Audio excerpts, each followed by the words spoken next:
अस्सलाम वालेकुम। मेरा नाम मोहम्मद शुएब है और आप देख रहे हैं शेबी बिटकॉइन यूट्यूब चैनल। आज के दिन मेरा टॉपिक क्रिप्टो मार्केट की अपडेट देना है, बीटीसी और इथेरियम का एनालिसिस करना है और साथ ही मार्केट से रिलेटेड जो बड़ी और अहम न्यूज़ है वो मैं आपसे शेयर करूंगा। सबसे पहले यहाँ पर बीटीसी का चार्ट मेरे पास वीकली टाइम फ्रेम में ओपन है और ये मैंने एक इंडिकेटर यूज़ किया है जिसको शॉर्ट में हम जीसी इंडिकेटर कहते हैं।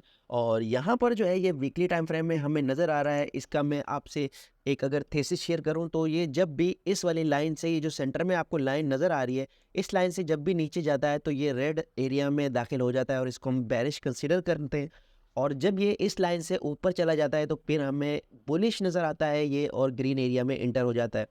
तो यहाँ पर अगर आप देखें तो इस लाइन से अबव ये गया और कैंडल्स ग्रीन होना शुरू हो गई। और उसके बाद जब इसने ऊपर वाली लाइन से अबव ट्रेड करना शुरू किया तो फिर हमारे पास यहाँ पर भी ग्रीन एरिया शुरू हो गया।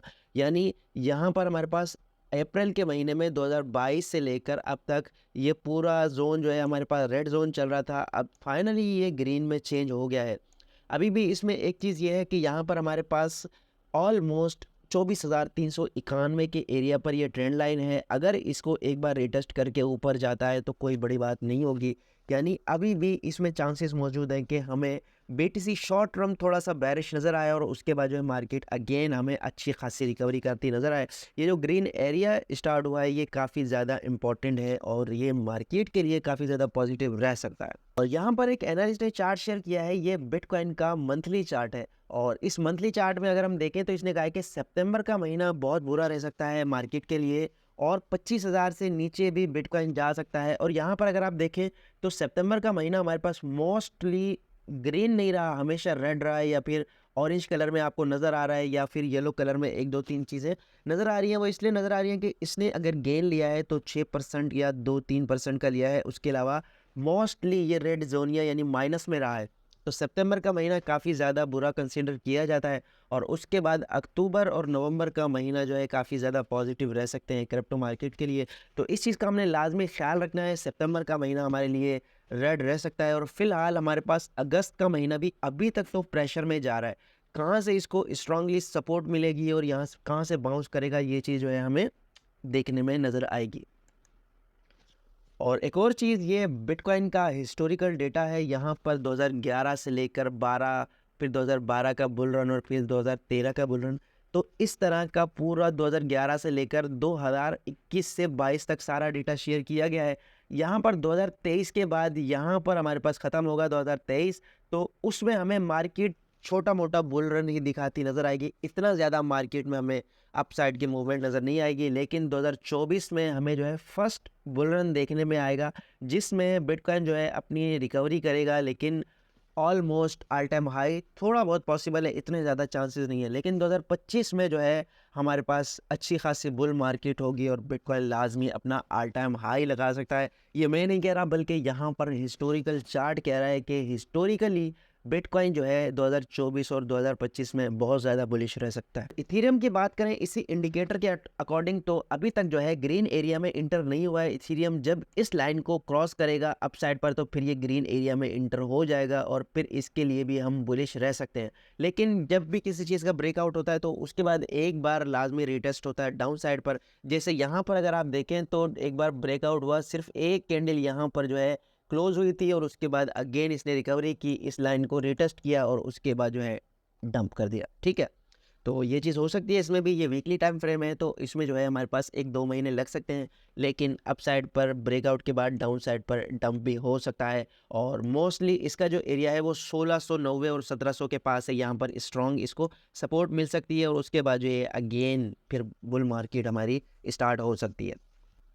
अच्छा, YGG टोकन कल के दिन मैंने एनालाइज़ किया था इसे और आपके साथ शेयर भी किया था। इसने जो है ऑलमोस्ट मेरे एनालाइज़ करने के बाद भी यहाँ अप साइड का एरिया लगाया जो कि $1 का है। और उसके बाद हुआ क्या, सेम उसी दिन इस कदर ज़्यादा मैनिपुलेशन हुई कि फ़ौरन ही इसने अच्छा खासा डंप किया। अब अगर कल की वीडियो आपने मेरी देखी है तो आपने देखा होगा कि मैंने अप साइड का ये वाला एरिया लगाया था, ये रेजिस्टेंस का एरिया था और यहाँ पर मैंने सपोर्ट का लगाया था कि यहाँ पर अगर आप रिस्क लेना चाहें तो यहाँ पर बाय कर सकते हैं। तो डेली के टाइम फ्रेम में यहाँ पर एक कैंडल इससे अबव ही क्लोज हुई है और उसके बाद नेक्स्ट जो हमारे पास कैंडल है वो इससे अबव ही ट्रेड कर रही है अभी तक, तो यहाँ से हम बाय कर सकते हैं, लेकिन रिस्की कॉइन है क्योंकि ऑलरेडी 577% पंप हुआ है, तो फिलहाल इसमें सेल प्रेशर होगा। जिसने भी यहाँ पर बाय किया होगा और बिलफर्ज वो इस मूव को कैच नहीं कर पाए, तो अब वो यहाँ पर भी सेल कर सकते हैं डंप के डर से कि और ज़्यादा नीचे चला जाए, ये जो हमने जितना भी प्रॉफिट गेन किया है ये हम टेक प्रॉफिट कर लें।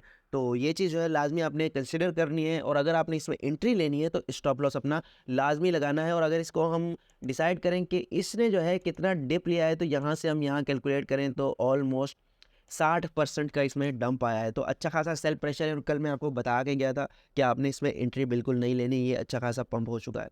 और उसके अलावा इस कॉइन की बात करते हैं, COMP कॉइन है, अच्छा खासा इसने भी पंप लिया था 250-300% का, 2-3 वीक मुसलसल ये पंप हुआ, और उसके बाद इसने 33 से 40% का डिप लिया है यहाँ पर। और इस एरिया को इसे होल्ड करना चाहिए था, मुझे समझ नहीं आई कि क्यों इसने होल्ड नहीं किया।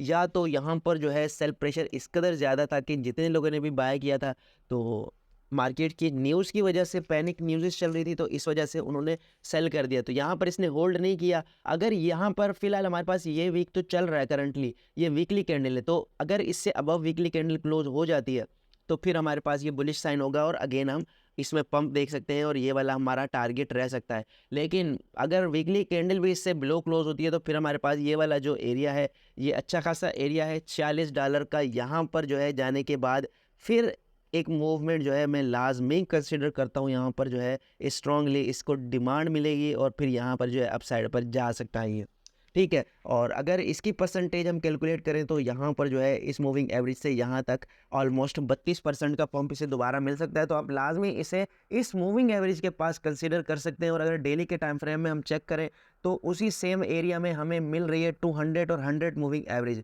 यानी एग्जैक्टली यहाँ पर इसे अच्छी खासी सपोर्ट मिल सकती है।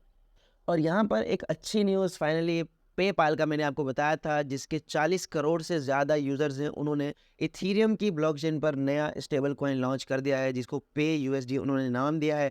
और ये इनके पेमेंट ट्रांसफ़र के लिए यूज़ होगा, और साथ में ये रिवॉर्ड वगैरह भी इसके लिए कर सकते हैं।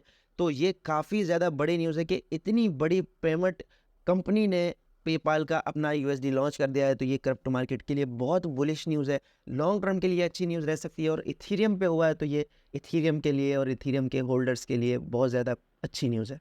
अच्छा, फाइनली मैं आपसे एक कॉइन शेयर करना चाहता हूँ, INJ कॉइन। इसने जो है बहुत ही ज़्यादा गेन किया था 2023 के स्टार्ट से लेकर अब तक, और ऑलमोस्ट 400-500% का इसने पंप लगाया था। तो इसके लिए बहुत बड़ी न्यूज़ है कि 21 अगस्त को इसकी अनलॉक होने वाली है $22 मिलियन की, और $22 मिलियन की वर्थ बहुत ज़्यादा है। इसमें जो टोकन 2.8 मिलियन टोकन लॉन्च होने वाले हैं, और जब वो अनलॉक होंगे तो उसका लाजमी मार्केट में प्रेशर भी आएगा। तो मैं आपसे लाजमी उस टाइम शेयर कर दूंगा, जब अगर मेरी नज़र में ये न्यूज़ आई उस वक्त, तो लाजमी हम इस पर बात करेंगे। और अगर इसका चार्ट हम खोलें तो चार्ट पे एनालिसिस करके मैं आपसे इसका शेयर करूंगा कि यहाँ पर फ़िलहाल इसकी क्या कंडीशन है। अगर अभी भी ये बाय की कंडीशन में है तो अब फिर हम इसको बाय नहीं करेंगे, क्योंकि ये मज़ीद डंप कर सकता है डाउन साइड पर। तो यहाँ पर फ़िलहाल मैंने चार्ट इसका ओपन किया, और चार्ट अगर इसका देखें, जैसे कि मैंने आपको बताया था, यहाँ से इसने ऑलमोस्ट 700-800% का पंप लिया था, और फिलहाल ही हमें एक किस्म का डबल टॉप बनाता हुआ नज़र आ रहा है। यहाँ पर डबल टॉप इसका जब कंप्लीट हो जाएगा तो ये भी एक बेरिश हमारे पास इंडिकेटर है। और यहाँ पर अगर हम देखें तो $4 और $5 पर वीकली टाइम फ्रेम में इसकी हमारे पास मूविंग एवरेज है। और अगर सपोर्ट की बात करें तो सपोर्ट हमारे पास ये वाली बन रही है, ये वाली इसकी स्ट्रॉन्ग सपोर्ट है यहाँ पर $4 के करीब। अगर यहाँ से जो है ये बाउंस करेगा तो इसमें अच्छा खासा पंप हमें मिल सकता है। अगर इसको ब्रेक कर दिया तो फिर डाउन साइड पर हमारे पास $3 की सपोर्ट होगी। तो ये थी आज की वीडियो, उम्मीद है कि आज की वीडियो भी आपके लिए इन्फॉर्मेटिव रही होगी। मिलते हैं अपनी नेक्स्ट वीडियो में, अल्लाह हाफिज़।